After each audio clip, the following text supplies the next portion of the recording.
Let's build a business, leave it for the children.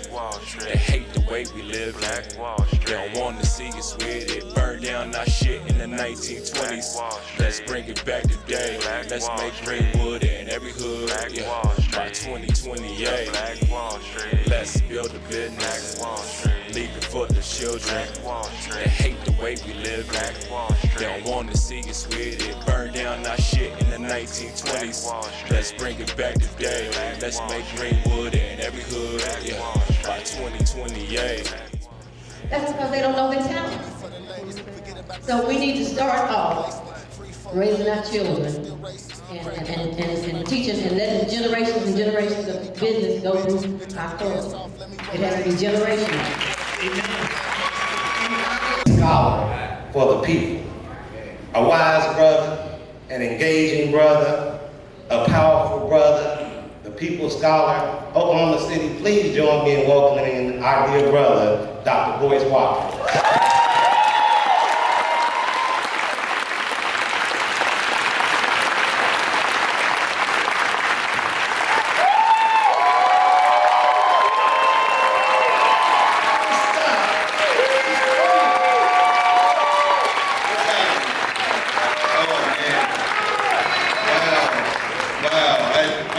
I love y'all so much, man.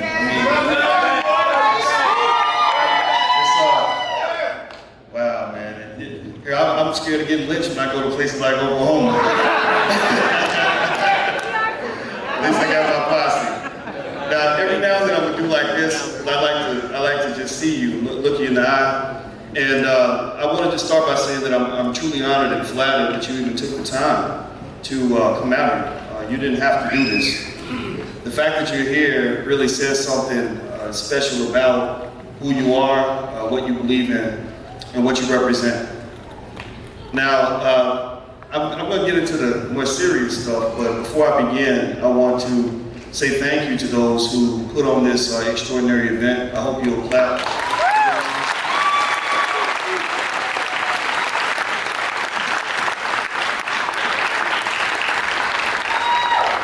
Now, I met the brother Ekpe, who sponsored the event. He plays for the Utah Jazz.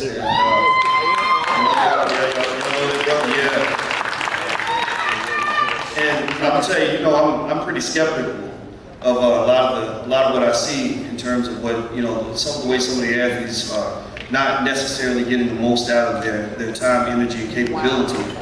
But this young brother just, it inspired me so much because he represents the future of this community. He represents the future of the black athlete in America. He does not represent the past at all. He's doing exactly what I believe that in 50 years, 40 years, a lot of athletes are going to be doing. A lot of athletes are going to be doing. And also there was a sister named Nicole and a brother named James, and I met those two as well. And and I just tell you, I think that what leads me to have so much respect for those who are engaged in this kind of work is because it takes a lot of heart to play for the team that looks like they're not winning. Wow. If it's like a basketball game, you got the righteous black people against the coonery, and coonery's winning 86-12. And it takes real strong people to be committed to something that isn't yet part of the mainstream. But what really gives me a lot of hope is the fact that every single year you see progress. Now, I'm not talking about that artificial progress. You see, for a long time we thought progress meant some black person getting a promotion at a company run by white folks. That's an accomplishment, congratulations, but that ain't really progress. That's more like assimilation. Unfortunately, we live in a country where white supremacist systems are only designed to reward you and elevate you if you are deeply committed to that system.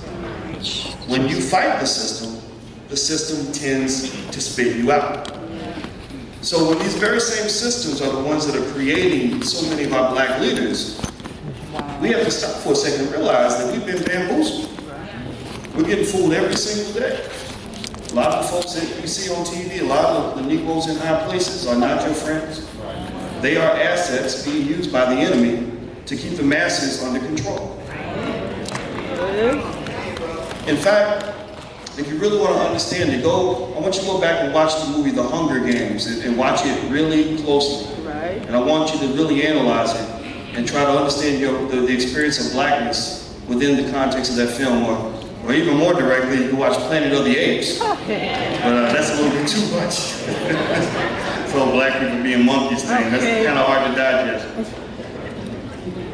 But that's what we're dealing with. And the thing is that if I was to start off by all of us having one thing that we walk away with, and I'm going to ask you to repeat this with me so that we make sure this ain't just a conversation, that this is actually something where we walk out of here better, stronger people, more determined, more committed, more structured in our thinking, moving forward in constructive action.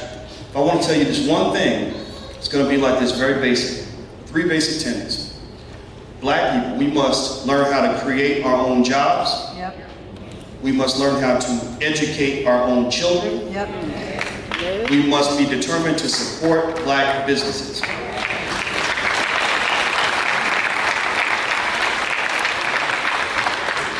So I'm going to say it again, and I'd like for you to repeat it the exact way that I say it. Create our own jobs. Create our own jobs. Educate our own children. Educate our own children. Support black businesses. Support black businesses. If we do those 3 things as a group, then I guarantee you that within 50 to 70 years, black people will not achieve equality. We're going to be ahead of everybody else.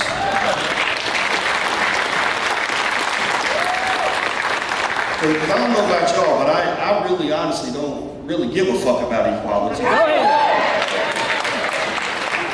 mean, you really said that man is the gold standard, that what white folks are doing is somehow the pinnacle of greatness and success, that somehow if I'm equal to him or I'm the same as him, that I've somehow achieved something. I'm gonna tell you what, when you look around this country, some of the stuff that white folks are doing is straight up ratchet. Really?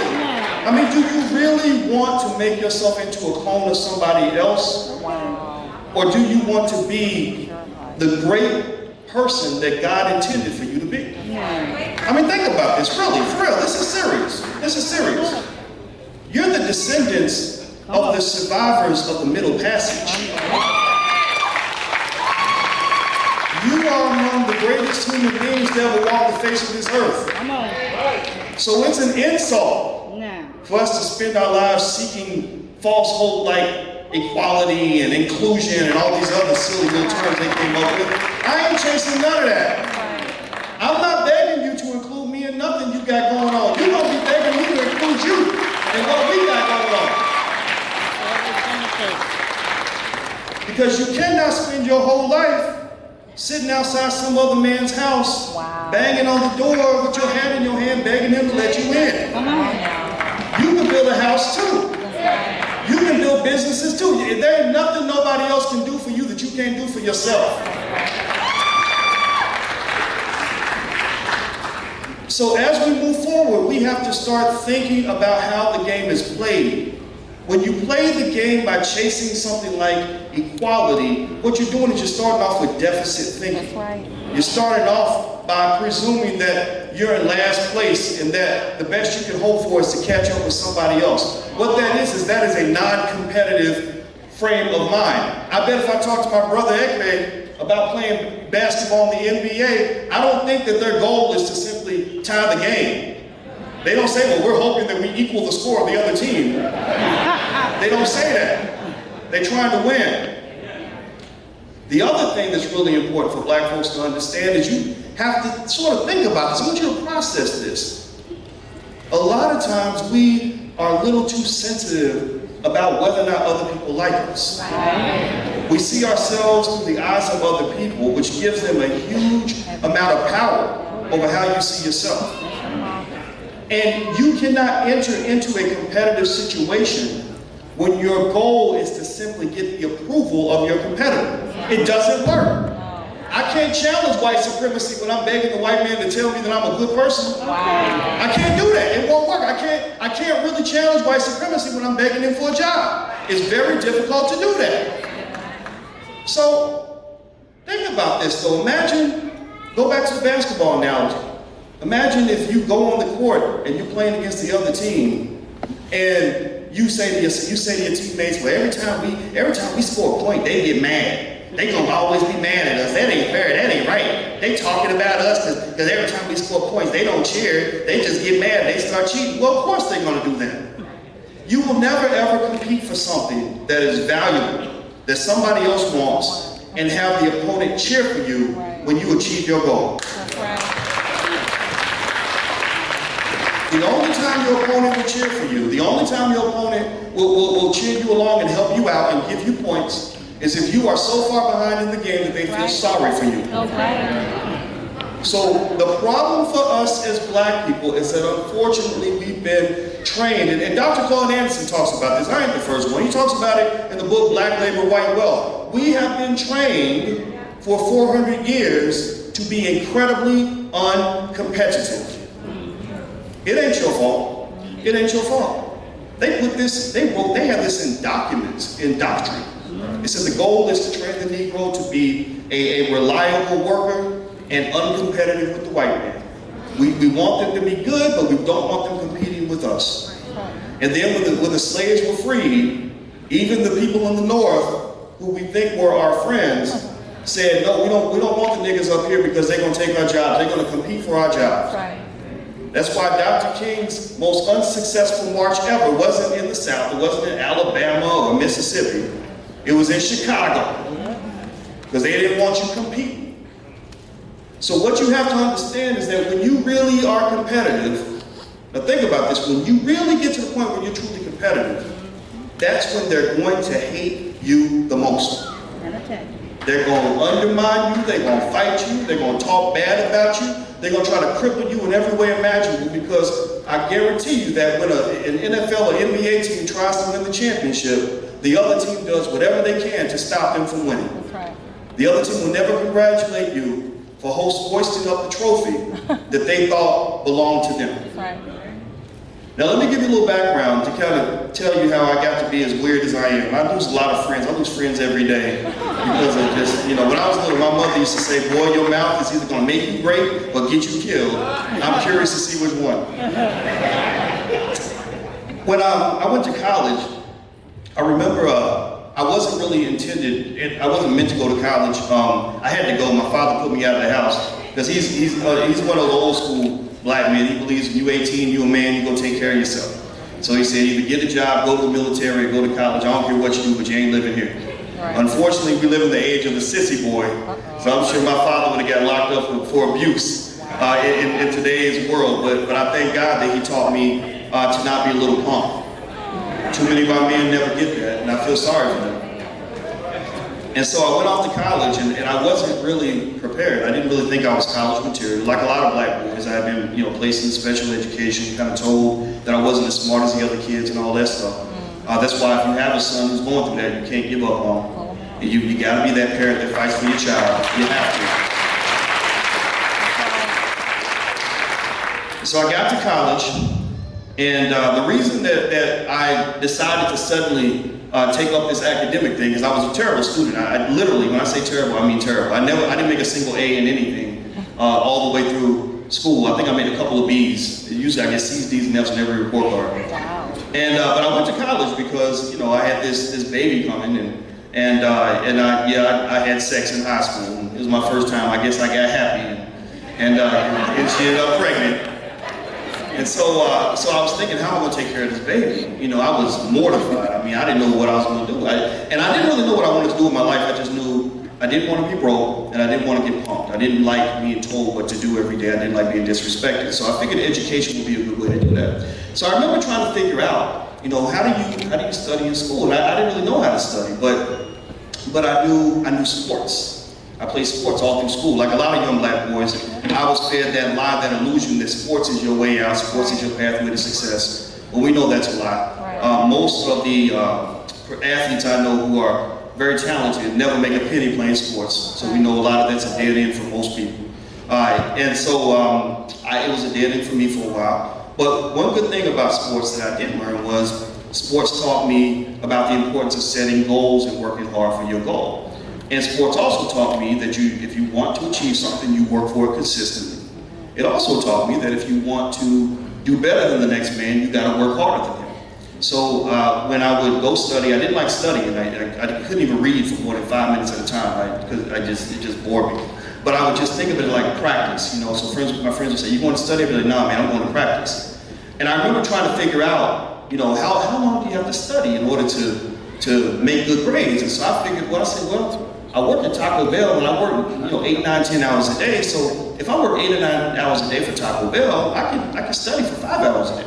That was my logic, because I had never studied before. So I just figured it was that simple. I said, because when I get out of school, I'm gonna have to work 8 hours a day for the rest of my life, so I can study 4 hours a day, 5 hours a day. And what I didn't realize was that by setting that basic standard in the vacuum, it put me a notch above all the other students. Because if you know anything about college students, one thing you know is that a lot of them do not study. I've taught college students for over 20-some years, and it's funny that they try to learn 3 months worth of stuff 2 days before the test, right? And now here's what's funny though. So when I would talk to my friends and they'd say, "Well, how often you study, man? You study all the time. Why are you always studying?" And I remember thinking, well, I don't want to be a broke-ass black man my whole life. I want to accomplish something, so I'm going to work for it. And I'd be like, "Well, you can do it too." It's not that. Why don't I just study about 5 hours a day? I still got time to do a whole lot of other stuff. And when I would say that, they'd be like, "Oh, Lord, that's too much. I can't do that. Oh, my God." But here's the funny thing. That same student who tells me he can't study 4 hours a day, 5 hours a day, when it's time when that white man tells him to go to work for 9, 10 hours a day at McDonald's for minimum wage, he shows up on time, stays to the end of the shift, and offers to work overtime. So I thought about that, and I said to one of my friends, I said, "Wait a minute, man, you will work 9, 10 hours a day like clockwork for this man in his business for minimum wage for some money that ain't gonna last you more than 2 weeks, but you won't even put in 3, 4 hours to do something that's gonna benefit you for the rest of your life?" That's a slave mentality.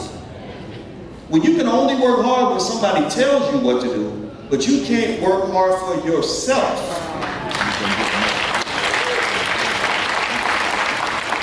You have to realign your thinking. So a lot of what we talk about here today is what we talk about, maybe if you see me online, stuff like that, it ain't rocket science. It's called common fucking sense. That's all it is. It's common sense. And I'm sorry if anybody gets offended by cussing. Walk out. I understand. I apologize. I got to be me. I tried being somebody else for a long time. It didn't work. So here's the thing. So as I started thinking about life and racism and wealth, because I wasn't raised in a real conscious environment. I wasn't raised in an environment where I was really told who I was at an early age. I kind of had to figure it out. One of the things I thought about with black folks is that a lot of people say that black people can't build wealth. We don't have the ability to build wealth. And that's just not true. Actually, black people, we're the ultimate wealth builders. And let me tell you why. If you go and you ask the Koreans who own beauty shops that they put in our neighborhoods, we build a whole lot of wealth for them. If you talk to the Jewish lawyers and agents and managers who manage all the professional athletes, like poor Antoine Walker who go broke, they'll say, "Oh yeah, the Negro has generated quite a bit of wealth for me." If you go ask all the folks that build these businesses that sell you products and extract wealth from your community every day, you build a lot of wealth for them too. So we build lots of wealth. The problem is we build a lot of wealth for other people. That's right. We don't do it for ourselves. That's right. So we are the ultimate wealth builders. And let me tell you something else about capitalism. Here's the thing. I don't know how to change America. America, in many ways, if you look at the cultural and economic and political habits of America, you are riding on a sinking ship. Remember Dr. King said you're integrated into a burning house? Well, the house is burning down right now as we speak. Wow. Just look at who they just elected as president. And I bet you the next one's gonna be worse. And the thing about America is that America will never stop being a capitalist society. So rather than wishful thinking and hoping that some politician's going to save us, we tried that for about, 100 years now, it has not worked. Rather than hoping that America's suddenly going to see the light and start treating black people better, which hasn't happened, my belief is that we do better by understanding how the game works. That's right. So that we can position ourselves in a way that will allow us to win. Because remember, you're not like everybody else. They can't survive what you've gone through. Your people have gone through the worst slavery, not just slavery, the worst slavery known in the history of all mankind. So therefore, you are in many ways almost like a super species in certain ways. I'll tell you what, if you just look at it athletically, I mean, have you ever, seriously, just be real talk. Have you ever seen a white version of LeBron James? And where's the white Shaquille O'Neal? There isn't. So you are strong because of what you've overcome. Nobody can go through what we've gone through and be as strong as we are. So what I would argue is that it's very basic. If we do some basic things in terms of understanding the system, we can position ourselves and our children to lead in the system as opposed to being exploited. That's right. Because you're part of the system already. You're in the economic system. The problem is that you're not positioned to benefit from the system. People use you as a commodity in the system. You're kind of like the chicken that gets invited to the house for dinner, and you really think you're there to eat. When really everybody else is ready to eat, and they got you in the middle of the table, and they look at their lips.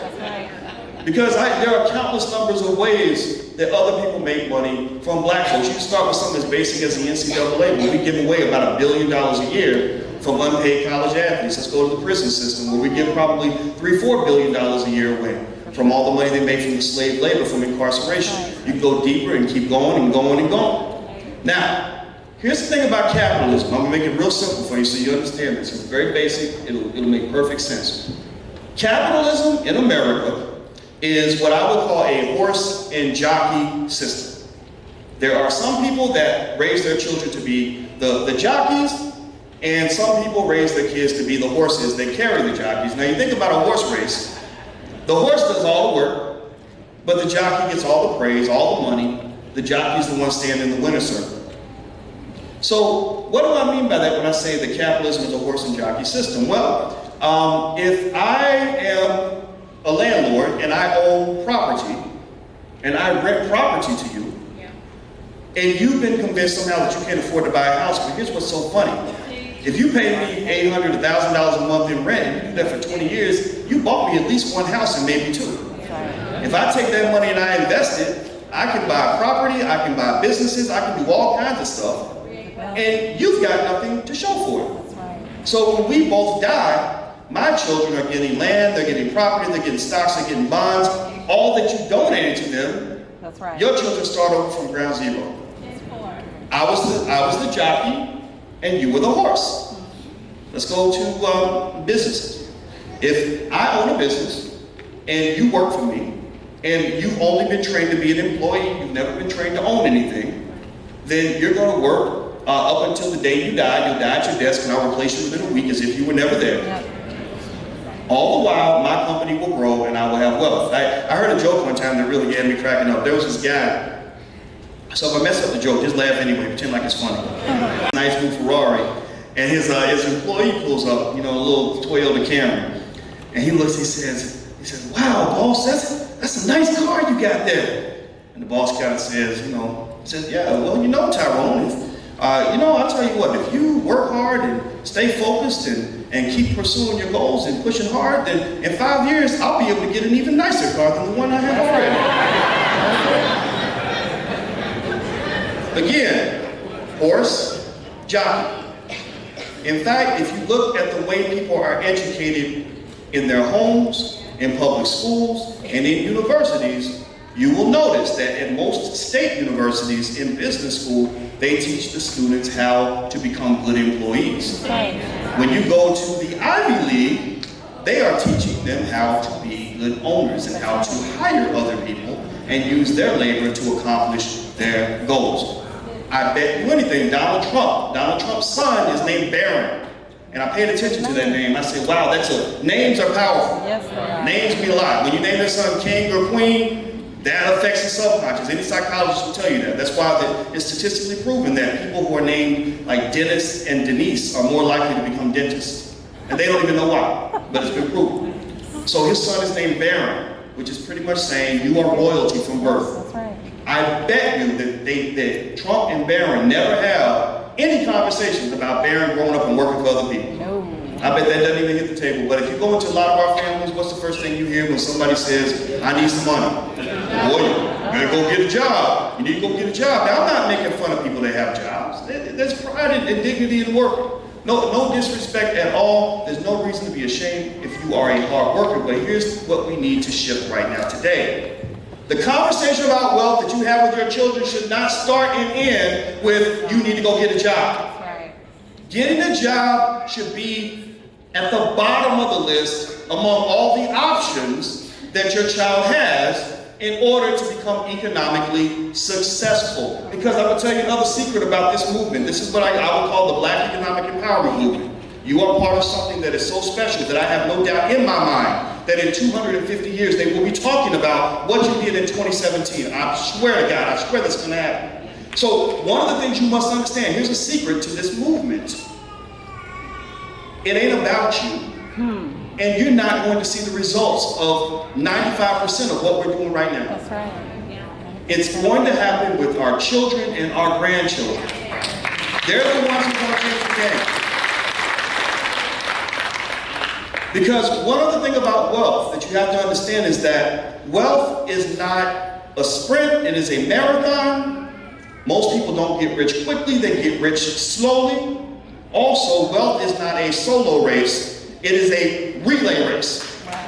A relay race. If you look at most families that are very wealthy, most of them have a parent, grandparent, and or great-grandparent who began the wealth building process many years ago. So that is what you are. You are the parent, grandparent, or great-grandparent who will plant the seeds that will allow your children, grandchildren, and great-grandchildren to live in a world where they are truly empowered. So understand that. In fact, in this relay race, most of your teammates are not even born yet. But you're investing for them anyway. And the reason it's great to look at wealth building as a relay race as opposed to a solo race is because it takes the pressure off. I mean, I hate to break it to you, but there are a lot of problems in our community. There will probably never be a day in your life where you won't open the newspaper and read about some horrible thing happening to some black person, doing something stupid, or something crazy happening, some little kid getting hit by a stray bullet. That's just the world in which we live. And so what happens sometimes, though, is that we start to feel like we have to change everything all at once by ourselves, and you're kind of missing it. When you spread it out across space and time, when you realize that it ain't just you and it ain't just now, it's all of us over a long period of time, the pressure's off. All we have to do is plant the appropriate seeds, and those seeds will grow into sycamore trees. If you look at the seed of a sycamore tree, one of the biggest trees on the planet, the seed of a sycamore tree is very tiny, so it's easy to look at that seed and think that you don't have anything there, that doesn't mean anything. But you plant that seed and you let that sucker grow, you're going to have a monstrous tree in about 100, 200 years. But somebody must have the vision and the ability to let go of what's happening in the present, so you focus on the rewards that will come in the future. And the hard part is that you can't be selfish when you play this game, because it ain't gonna be about you. Period. So if you ever wonder why I seem oddly optimistic about the black community, it's because I'm not really thinking about 2017. I'm thinking about 2117, 2217, 2317, because when you go around the world and you study empires, great empires, whether you're talking about empires in parts of Africa, Europe, China, whatever, you'll see that it happens over several hundred years. So let go of the present and focus on what you can do now that will plant the appropriate seeds for the future. Because what our number one problem is that when you don't believe you have anything, when you believe you don't have any wealth, when you believe you don't have any power, when you believe that you're always going to be that way, then you undervalue what you have. And when you don't value what you have, you throw it away. It's just like a young lady with low self-esteem. I talk to my daughters about this all the time because we talk about boys and sex and all these other things that make fathers go crazy. And I just tell them that if you don't value what you have, what's going to happen? You're going to give it away cheap. You're going to give it away to anybody who comes along and takes it. And that's why black people are seen by other communities as what they call liquid money. You know, you pour water in your hand and it just flows through like liquid. The only people that get more excited when we get our tax refunds are the people that we're going to buy products from. They are waiting for you from birth. So, I want to go back to what we said earlier, because I want to make sure you walk away remembering this. The three things that we have to know how to do when we walk out of, the three things we must be committed to. Number one, creating our own jobs. 2, educating. 3, supporting. Good. Let's move on. Now here's a basic process that you can apply with your child right now. Here's the thing, I don't want you getting caught up in these great grand visions. Sometimes we'll get a vision that looks so broad and so big that it seems impossible to accomplish. And I don't like those visions because it's easy to get discouraged when you feel like you have to build something massive, something that's worth billions of dollars. You don't have to do that. Actually, if you look at the principles of economic theory, you find that anything you can do with a corporation, you can do with a much smaller institution. The institution you control right now today is your family. That's the institution that you are in charge of. That is the one where you can have the greatest impact. And even if you only have one child, eventually at some point you or that child will be the matriarch of a large tree of people, like when I used to go to my grandma's house. And because my grandmother and grandfather got together in 1945, we had about 50 people in the house that all sprang from this seed that they planted together. So here's what I want you to kind of do. Here's what I want you to focus on. This is a very basic model. I created this just for black people. I didn't tell the white folks. If it works, they're going to start copying us. We will be the new Jews in about 50 years, I guarantee you. It goes like this. It's a model that will guarantee with about 85–90% accuracy that your child will be a millionaire by the age of 40.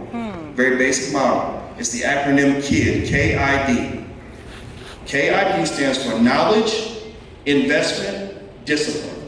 Knowledge, investment, discipline. Now what does that mean? What does the K stand for? The K, well, what does that mean? Knowledge means that every black child in America must grow up with an understanding of financial literacy, wealth building, ownership, and cooperative economics. It can be as basic as you want. Now I can help you. If you come to my YouTube channel and all that, I'll talk about this stuff all day. So if you don't know it, I can teach your child too. That's fine. Just know I might cuss sometimes.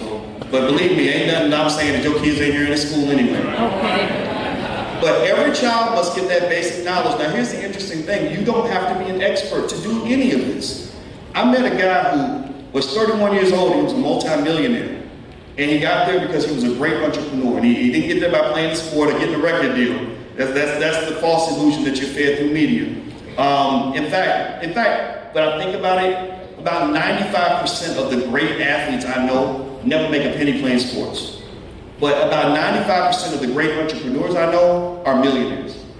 So if we want to really help our boys get ahead and our young little girls get ahead, if we just simply had boys spend as much time learning how to run businesses as we spend on the football field and basketball court, that would settle it right there. That's it. So what this guy told me was, he was really impressive. He had all this money. He was 31 years old. And I said, where did you get your entrepreneurial spirit? Who taught you that? Where'd you learn that? He said, well, it wasn't nothing big. He said, when I was little, my daddy used to say, any black man who wants to be free needs to have his own business. And I said, well, did your daddy have his own business? He said, no. He was a truck driver. He said, but he just heard that if you want to be free, you should have your own business. So when I went to Ohio State, that's where he went to school, he said, they asked me what I wanted to study. So I remember what my father said, that every black man who wants to be free should have his own business. So I studied entrepreneurship.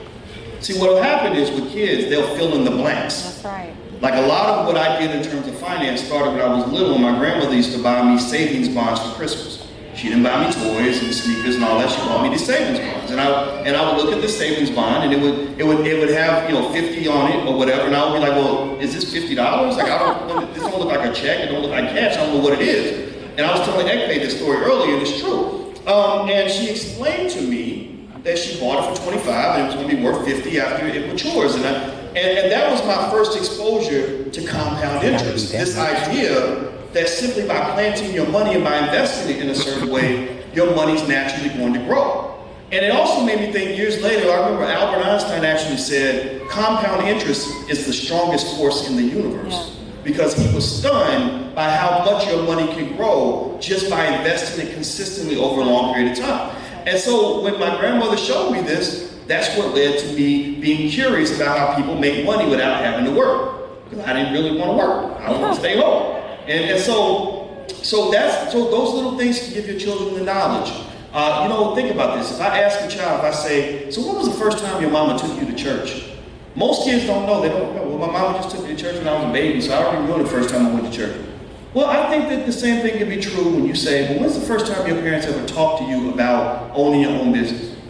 I don't remember. That's just our family culture. That's all we talked about. I have a few friends who are not black. And I talked to my friend who's Asian, and he's honest with me a lot of times. He'll tell me the scoop as far as what people say about us when we ain't around and all that. And he said, yeah, in our house, we never really, he said, in my particular family, he said, we didn't really talk anything. He said, two things we never even knew people did was, one, work for other people. We didn't really think about that. And two, we didn't know that there were people who didn't make straight A's. He said that everybody in my family, if you didn't go to Harvard or Yale, we looked down on you. And I said, oh, that's interesting. I see a lot of families that have that same level of excellence, just sometimes being excellent in all the wrong things.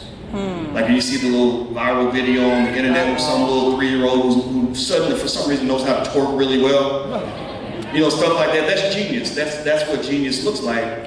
But it's also genius that's been severely misapplied. So there's nothing wrong with twerking. You can twerk your butt off if you want to. But before the twerking begins, we must handle grown folks' business of making sure our children know what they need to know. That's right. So make sure your child has the knowledge. That's the key. Get them in financial literacy training. This is where you're taking over the education of your child. Even if your child goes to school someplace else, you are the primary educator. Nobody knows your child better than you, especially not that white lady from the suburbs. Remember that. You got everything you need. The greatest university in the history of the world is called Google.com. That's right. You can Google anything that you want to learn. And it's probably going to teach them more than what they learn in school because, as we know, the school systems suck. School systems here are terrible. School systems back in Chicago I'm from are terrible. I was in Philly last week. They're terrible. So why are we committing our children to a sinking ship? Why? Ain't nothing that they can do for your child that you can't do for yourself. That's right. Nothing. That's right. Stop it. Let's quit this. It's stupid. Next, what does the I stand for? The I stands for investment. Now here's the problem. Here's what happens when you have a lot of knowledge, but you don't have any assets, any resources to play with. What happens is you become like a great basketball player who doesn't have a ball, right? Or you become like a great soldier who can't get any weapons. And so the investment piece comes into play. And you preparing your child for the great economic battle that takes place in the world of global economic warfare by making sure that even before the child is born or when the child is very, very young, I'm talking about infants, you start investing very small amounts of money in the stock market for your child. A person in, say, 1980 who invested just $5 a day in the stock market, and it wouldn't matter which stocks they picked, to be honest with you, I'll explain that more in a second, but if they'd invested $5 a day in the stock market, within 10 years, they would have had about $20,000. In 20 years, they would have had $102,000. In 30 years, they would have had $281,000. In 40 years, they'd have $750,000. That's $5 a day. The amount of money that it costs to buy a McDonald's value meal, a latte at Starbucks. You can't go to the movies for that much money, but we go to a lot of movies and concerts and comedy shows and all of that. And so what's interesting to me is that when we say that we can't afford to do things like that in terms of investing, we are really revealing our priorities. That's right. I heard a brother say that earlier. He said, if you want to know what somebody values, you look at where they put their money. I know a lot of guys who tell me they can't afford to pay their child support, but when a pretty girl across town needs to get over there by any means necessary, they will come up with the money to do what they got to do. So at the end of the day, if you think about this $5 a day, I set the bar very, very low. But really, if you're serious, you'll multiply that by 3, 4, 5 because the numbers all multiply when you talk about it in that scale. So $20 a day is what, about $600 a month. Well, the average car note in America for a new car is about $500.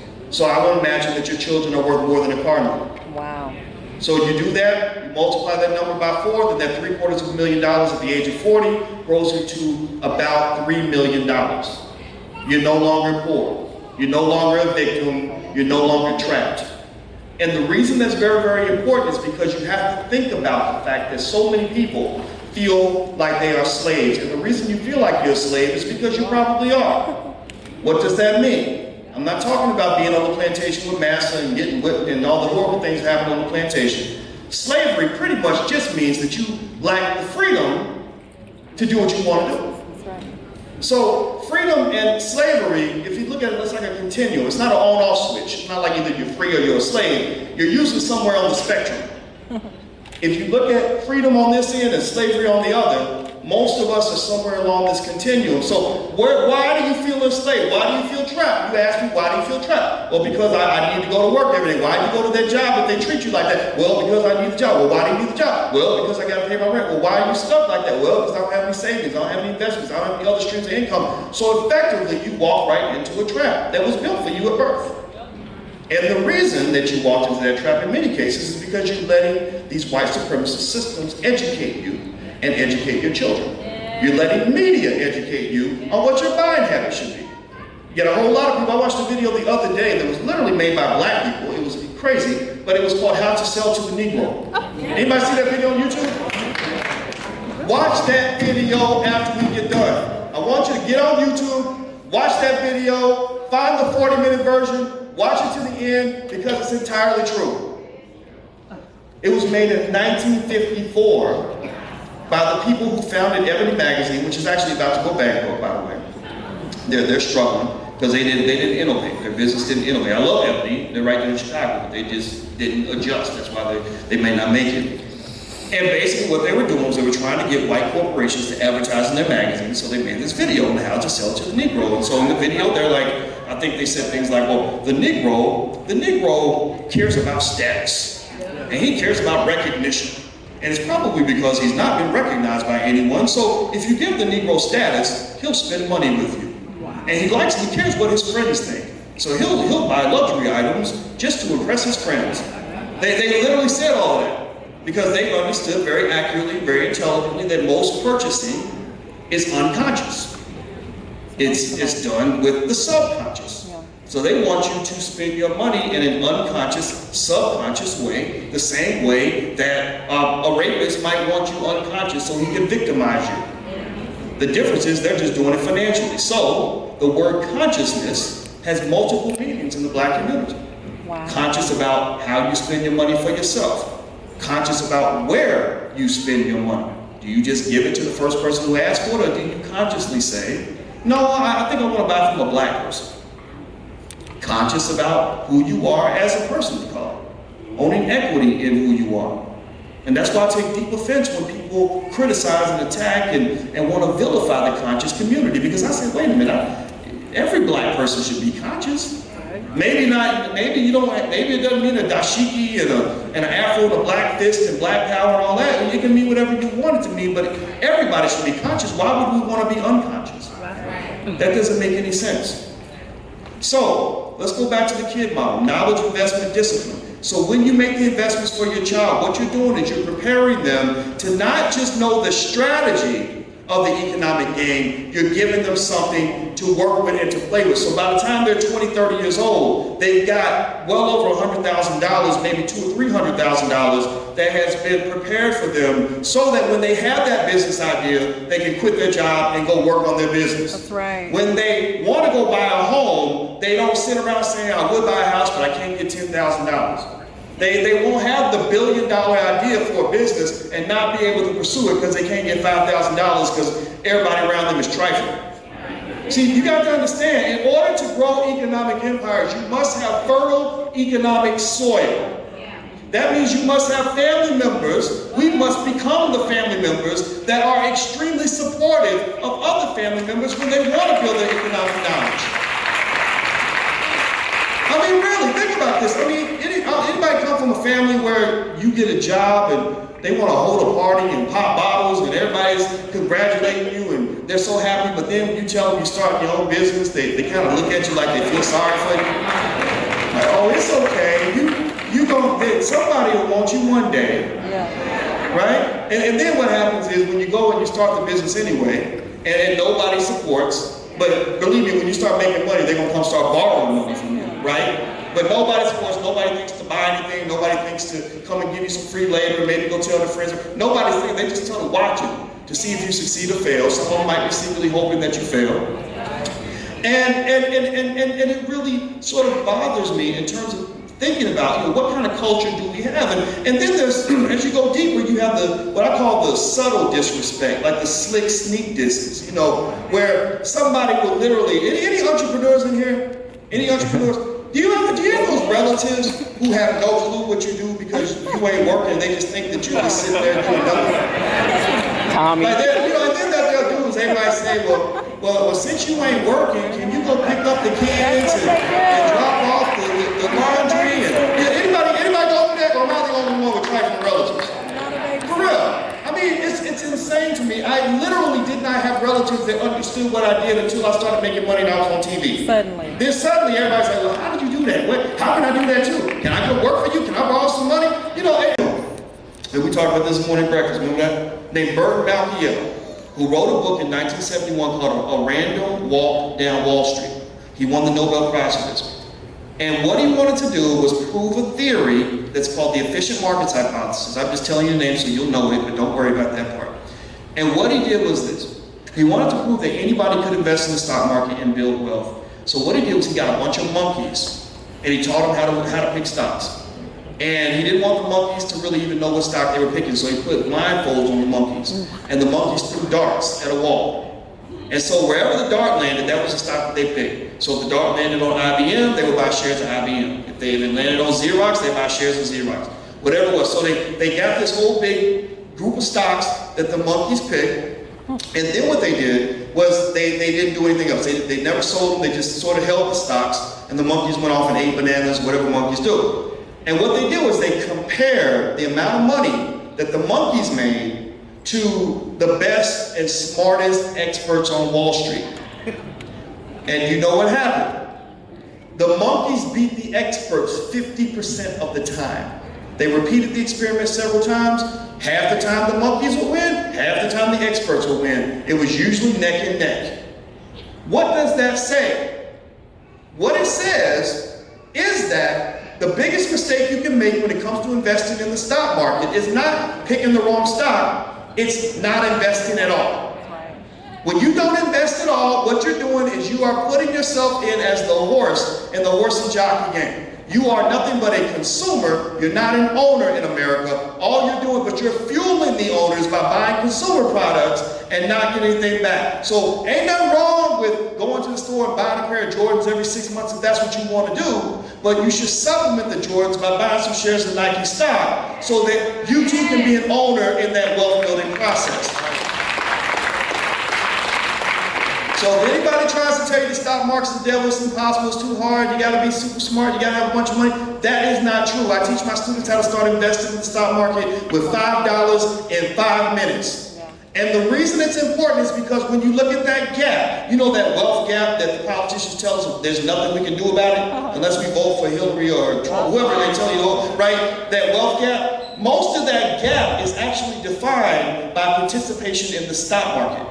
Because in case you haven't noticed, it doesn't matter whether Obama was in office or Trump or Bush or Clinton, the stock market has been going up and up and up. So people who have owned stocks across time have done extremely well, no matter what stocks they own. As long as they own a bunch of them and the money spread out, the wealth was being built. John Rogers in Chicago, a black billionaire in Chicago, very good guy, I like this guy, I met him a couple of times. He did a great article explaining how much wealth black people gave away by being scared of the stock market. Wow. He said, my God, all this money's being made and we are completely missing out because we are scared based on what we saw in the newspaper. Here's the thing, the reason people get scared is because they read about the crash. The crash is dramatic. Everybody talks about the crash. Nobody talks about the recovery.